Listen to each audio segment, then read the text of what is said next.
बिस्मिल्लाहिर्रहमानिर्रहीम। हजरत अमीर मुआविया रजी अल्लाह ताला अन्हो की विशाल के बाद आपके बेटे यजीद को खिलाफत मिल जाती है।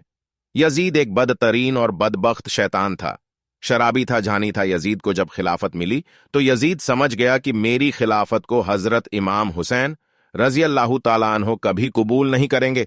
इसलिए यजीद मदीना मुनव्वरा के गवर्नर वलीद बिन उतबा को खत लिखा कि हुसैन इब्ने अली, अब्दुल्लाह इब्ने उमर और अब्दुल्लाह इब्ने जुबैर रजी अल्लाह ताला अन्हो को कहो कि मेरी बैत को माने, और अगर वो बात ना माने तो उन पर जुल्मों सितम करना।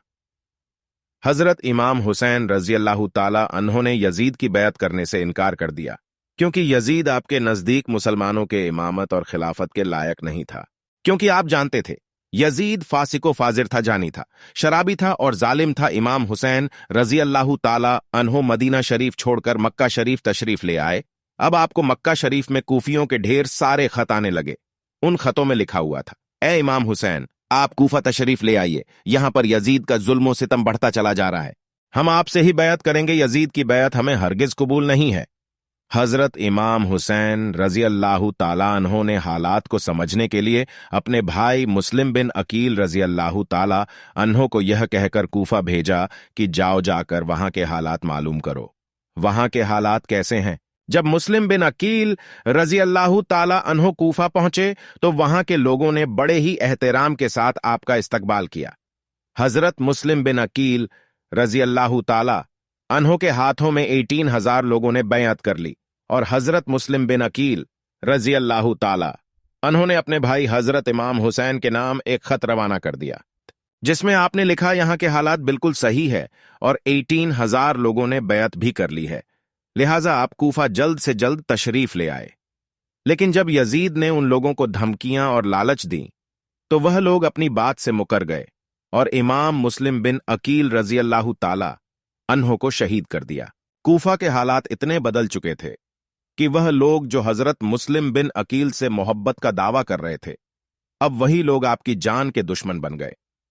वहीं दूसरी तरफ मक्का में मुस्लिम बिन अकील का भेजा हुआ खत हजरत इमाम हुसैन तक पहुंच चुका था, जिस खत में लिखा हुआ था कि कूफा के हालात बहुत अच्छे हैं, आप जल्द से जल्द तशरीफ लाएं। लिहाजा हजरत इमाम हुसैन ने फौरन कूफा जाने की तैयारी शुरू कर दी। हजरत इमाम हुसैन अपने तमाम अहले खाना के साथ कूफा के लिए रवाना हुए। इमाम हुसैन इब्ने अली को हजरत मुस्लिम बिन अकील की शहादत और कूफा की बेवफाई की खबर उस वक्त मिली जब आप मक्का शरीफ से कूफा की तरफ रवाना हो चुके थे। जब आप कूफा शहर के बिल्कुल करीब पहुंच गए तो आपको यजीदी फौज ने रोकने की कोशिश की। हजरत इमाम हुसैन ने फरमाया कि मैं तुम लोगों के बुलाने पर ही कूफा शहर में आया हूं, अगर तुम लोग चाहते हो कि मैं ना आऊं तो वापस जाने दो, मैं जाने के लिए तैयार हूं। यजीदी फौज ने हजरत इमाम हुसैन को कूफा शहर में दाखिल नहीं होने दिया, लिहाजा हजरत इमाम हुसैन अपने पूरे काफिले के साथ अपना रास्ता बदल लिए। चलते चलते जब आप एक चटियल मैदान में पहुंच गए तो आपने एक शख्स से सवाल किया कि यह कौन सी जगह है। उस शख्स ने कहा, इस जगह को करबला कहा जाता है। आपने फौरन अपने पूरे लश्कर को हुक्म दिया कि यहीं पर खेमा लगा दिया जाए। मोहतरम अजीज दोस्तों, इस तरह से हजरत इमाम हुसैन करबला में पहुंचे। उधर यजीदी फौज को जब इस बात का इल्म हुआ कि हजरत इमाम हुसैन ने अपना खेमा करबला के मैदान में लगाया हुआ है, तो यजीदी फौज ने भी फौरन करबला के मैदान में पहुंचना शुरू कर दिया। यजीद की जो फौज करबला पहुंच रही थी, उनकी सिपह सालारी इब्ने साद कर रहा था। हजरत इमाम हुसैन ने इब्ने साद से कहा कि या तो तुम मुझे यजीद के पास ले चलो या फिर मुझे अपने शहर मक्का वापस जाने दो। लेकिन इब्ने साद इन दोनों बातों में से कोई भी बात नहीं मानी और वो आपको बैअत करने पर मजबूर करता रहा। लेकिन हजरत इमाम हुसैन ने उसकी बात से इनकार कर दिया। दिन गुजरते गए और 3 मुहर्रम का दिन आ गया। अब जालिम यजीद ने इमाम हुसैन के सामने 22,000 सिपाहियों का लश्कर भेज दिया। दूसरी तरफ हजरत इमाम हुसैन के साथ बाज़ ही लोग थे, जिसमें औरतें और बच्चे भी शामिल थे।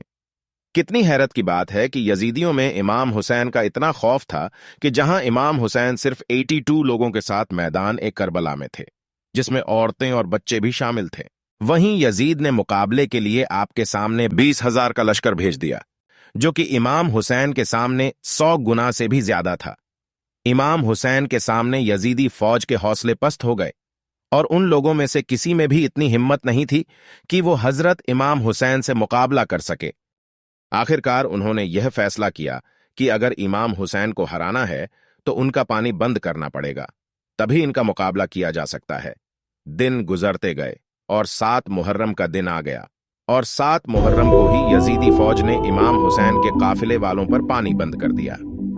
आपको बताते चले कि करबला के मैदान में पानी का कोई भी इंतजाम नहीं था। फौजे यजीद जो चारों तरफ से इमाम हुसैन के घर वाले और तमाम साथियों को घेरे हुए थीं, उन्होंने यह तय किया कि अब 9 मुहर्रम के दिन इमाम हुसैन को कत्ल कर दिया जाए, माज़अल्लाह।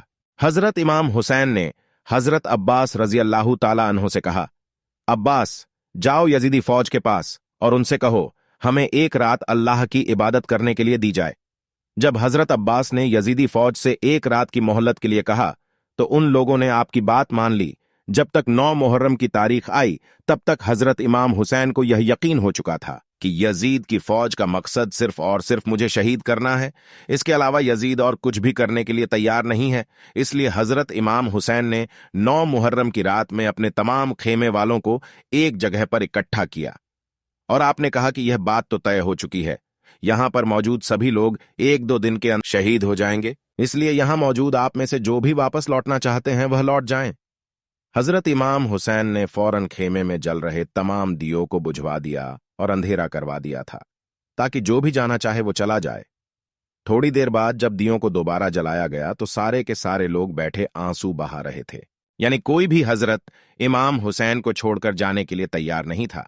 आखिरकार 10 मुहर्रम का दिन आया और हजरत इमाम हुसैन और यजीद की फौज के बीच जंग होना शुरू हो गई। जहां एक तरफ यजीद की एक बड़ी फौज थी तो वहीं दूसरी तरफ इमाम हुसैन के साथ सिर्फ 72 लोग थे। इतने में फौजे यजीद का हमला शुरू हो जाता है और हर शहीद शहादत का जाम पीता गया। कभी हुर शहीद होते हैं तो कभी कासिम शहीद होते हैं तो कभी अली अकबर शहीद होते हैं तो कभी ओनो मोहम्मद शहीद होते हैं। 3 दिन के प्यासे इमाम हुसैन के घर वाले और तमाम लोग यजीदी फौज से जंग करते रहे और एक एक करके शहीद होते गए। हजरत अब्बास अलमदार से हजरत इमाम हुसैन के 6 महीने के बेटे अली असगर की प्यास नहीं देखी गई। आपने एक मस्कीजा लिया और घोड़े पर सवार होकर नहरे फुरात के किनारे पहुंच गए और आपने एक मस्कीजा भर लिया। लेकिन जब आप पानी लेकर वापस लौटने लगे तो यजीदी फौज ने आपके ऊपर लगातार तीर बरसाना शुरू कर दिया था। हजरत अब्बास जब तक हजरत इमाम हुसैन के खेमे तक पहुंच पाते तब तक यजीदी फौज ने तीर चलाकर हजरत अब्बास अलमदार को शहीद कर दिया था। इस तरह हजरत अब्बास अलमदार शहीद हो गए। इस तरह एक एक करके तमाम अहले बैत के नौजवान और हाशमी शेर शहादत का जाम पी लेते हैं। धीरे धीरे करके जब हजरत इमाम हुसैन के सभी अफराद शहीद हो गए तो उसके बाद हजरत इमाम हुसैन ने खुद मैदान में तलवार लेकर निकलने का फैसला किया। इमाम हुसैन अपनी तलवार से काफी लंबे वक्त तक यजीदी फौज का अकेले मुकाबला करते रहे। हजरत इमाम हुसैन के तन्हा होने के बावजूद भी आपके मुकाबले में कोई भी नहीं आना चाहता था और उसकी सिर्फ एक ही वजह थी, और वजह यह थी कि आप हजरत अली के बेटे थे। उस वक्त यजीदी फौज का एक कमांडर इब्ने साद को यह यकीन हो चुका था कि हम किसी भी तरह से हजरत अली के बेटे का मुकाबला नहीं कर सकते हैं। इसलिए उसने अपने तमाम फौजियों को इमाम हुसैन के ऊपर एक साथ हमला करने का आर्डर दिया। तमाम लोग हजरत इमाम हुसैन पर एक साथ मिलकर हमला कर रहे थे, लेकिन उसके बावजूद भी इमाम हुसैन लगातार यह साबित कर रहे थे कि बातिल चाहे तादाद में जितने भी हो, लेकिन वो हक और सच के मुकाबले में बिल्कुल भी टिक नहीं सकता। जब हुसैनियत और यजीदियत के बीच बड़ी ही खतरनाक जंग चल रही थी कि इसी बीच में नमाज असर का वक्त हो गया, हजरत इमाम हुसैन ने ऐसे मुश्किल वक्त और ऐसी जख्मी हालत में भी असर की नमाज पढ़ने का इरादा किया। आपने जैसे ही नमाज पढ़ना शुरू किया, यजीदी फौज को वह मौका मिल गया जिसका वह लोग एक लंबे वक्त से इंतजार कर रहे थे। यानी जैसे ही हजरत इमाम हुसैन सजदे में गए, सिमरजिल जोसन ने आपकी गर्दन पर तलवार चलाकर आपके सर मुबारक को जिस्म से जुदा कर दिया। हजरत इमाम हुसैन की शहादत के बाद यजीदियों ने आपके सर मुबारक को नेज़े पर रखकर पूरे कूफा में घुमाया था। आपके सर मुबारक को गली गली में घुमाकर जुलूस निकाला गया था।